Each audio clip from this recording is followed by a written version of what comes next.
ये हिंदू जो नाम है ये नाम थोपा हुआ है और इसको आज हमने एक स्टैंप के रूप में स्वीकार कर लिया कि हिंदू धर्म, ये कहीं नहीं है। तो जो हम बात करते हैं हिंदुइज्म के बारे में, वो क्या है फिर? वो बस ये है कि एक कालांतर पर कुछ मुगलों ने हमें एक नाम दिया हिंदू, तो हमने उसको स्वीकार कर लिया।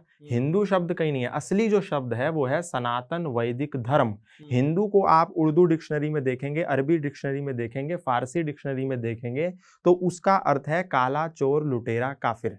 ये अर्थ है उसका। आप तीनों में से किसी भी डिक्शनरी में जाकर के देख लीजिए, काला, चोर, लुटेरा, काफिर, लुच्चा, लफंगा इत्यादि।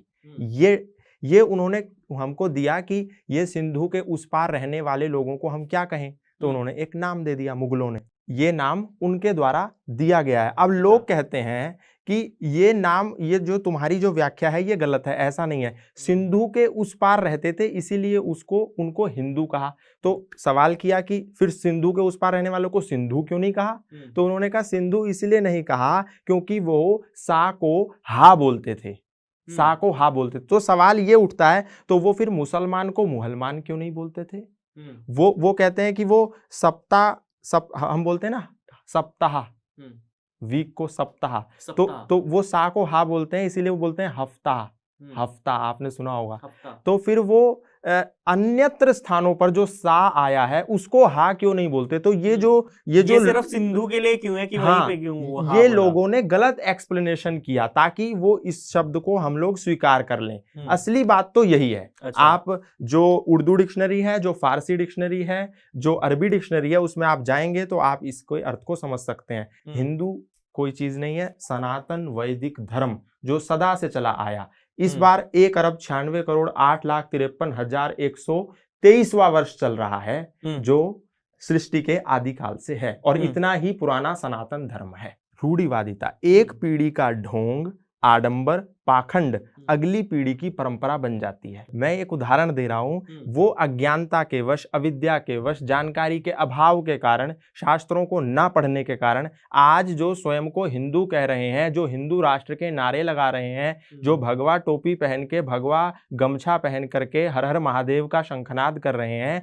उनमें से कितने लोगों ने भगवत गीता को पढ़ा है? आप मुझे बताइए। उनमें से कितने लोगों को पता है कि हमारे सनातन धर्म में उपनिषद कितने हैं? उनमें से कितने लोगों को पता है हमारे सनातन धर्म में आस्तिक और नास्तिक धर्म क्या है? हमारे सनातन धर्म में आस्तिक और नास्तिक दर्शन में भेद क्या है? उनको कितनों को पता है कि हमारे 10 ऋषियों के नाम क्या हैं? उनमें से कितने लोगों को पता है कि ऋग्वेद का विषय क्या है? उनमें से कितनों को पता है यजुर्वेद में क्या विषय है, सामवेद में क्या विषय है, अथर्ववेद में क्या विषय है? वो तो सिर्फ एक हवा बनाने के लिए, अपनी राजनीति करने के लिए, पॉलिटिक्स करने के लिए, एक डेकोरम बनाने के लिए, एक हाईलाइट होने के लिए। विषय क्या जानते हैं कि कट्टर हिंदू हैं हम। कट्टर हिंदू का मतलब क्या? जो सबको कट कर दे? नहीं, जो सनातन धर्म के सिद्धांतों को पूर्ण प्रतिबद्धता के साथ, ईमानदारी के साथ सनातन धर्म के सिद्धांतों पर चले, वो हिंदू चले और उसको समझने का प्रयास करे, अपने बच्चों को भी समझाए। आज जितने भी राजनेता सनातन धर्म के नाम पर अनन्य प्रकार की राजनीति कर रहे हैं, वोट की राजनीति, किसी भी प्रकार की राजनीति, मैं पूछना चाहता हूं, जो बार बार मंच पर आकर के ये कह रहे हैं कि हिंदू राष्ट्र बनाएंगे, हिंदू राष्ट्र बनाएंगे, उनमें से 90% पॉलिटिशियंस के, 90% लोगों के बच्चे या तो ऑस्ट्रेलिया में पढ़ते हैं, या कनाडा में पढ़ते हैं, अमेरिका में पढ़ते हैं, या भारत में पढ़ते हैं, तो किसी कॉन्वेंट स्कूल में पढ़ते हैं, या डीपीएस डीएवी में पढ़ते हैं। अच्छा। उनमें से एक का भी बच्चा गुरुकुल में नहीं पढ़ता, एक का भी बच्चा। तो गुरुकुल है कहां, बच्चे कहां? तो बनाओ ना। जो बात कर रहे हैं कि हिंदू राष्ट्र बनाएंगे, बिना गुरुकुलों के कैसे हिंदू राष्ट्र बनेगा? कैसे सनातन धर्म का राष्ट्र बनेगा?